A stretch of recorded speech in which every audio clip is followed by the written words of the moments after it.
আজ দেখাবো মিষ্টি কুমড়া শুকলার ভর্তা। এই ভর্তাটা বানানো অনেক সহজ, খেতেও ভীষণ মজা গরম ভাত দিয়ে। আর দেখেন ভর্তা বানাতে আইসা আমার সাথে কি ঘটনাটা ঘটলো আজকে। নতুন কড়াইটা পুরো একদম শেষ হয়ে গেল। আর রেসিপিটার সাথেই থাকেন। মিষ্টি কুমড়ার শুকলার ভর্তা করব।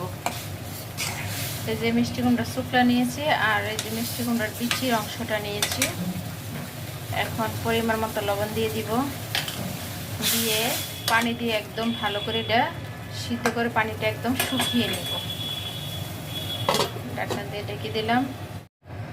দেখছেন ভর্তা বানাইতে গিয়ে কী কাজটা হয়েছে, আমার সাথে এইরকমই হয় প্রায় সময়। এই যে মিষ্টি কুমড়ার শুকলা চুলা দিয়ে চলে গেছিলাম চুলার কাছ থেকে, আর দেখেন এসে দেখেন কী পোড়াটা পড়ছে। সসপ্যানও দিলাম, তার সাথে কাঁচামরিচ আর মিষ্টি কুমড়া ভেজে নিব। তেল দিয়ে আবার একটু ভাজা ভাজা করে নেব। এখন দিয়ে দিব ধনিয়া পাতা।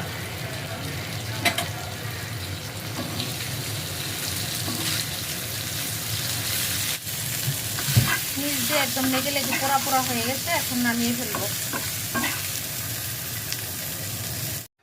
এখন এটা শিলপাটায় ভর্তা বানিয়ে নিব। বিসমিল্লাহ।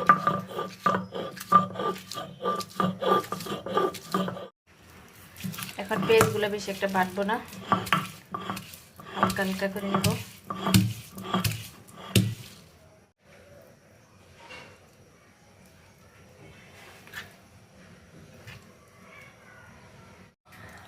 আর একটু লবণ লাগবে।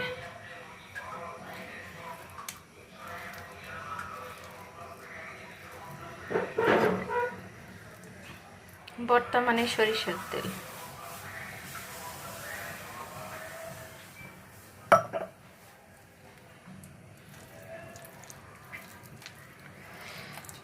গরম গরম ভাত দিয়ে খেতে ভর্তাটা সেই মজা। দেখতে কিন্তু অনেক লোভনীয় হয়েছে, আর এটা গরম গরম ভাত দিয়ে খেতে কিন্তু অনেক বেশি মজা। একদিন হলে ট্রাই করে দেখবে না, পুরা খুব সহজ বানানো। এখন গরম ভাত দিয়ে মিষ্টি কুমড়া ভর্তা দিয়ে খাবো।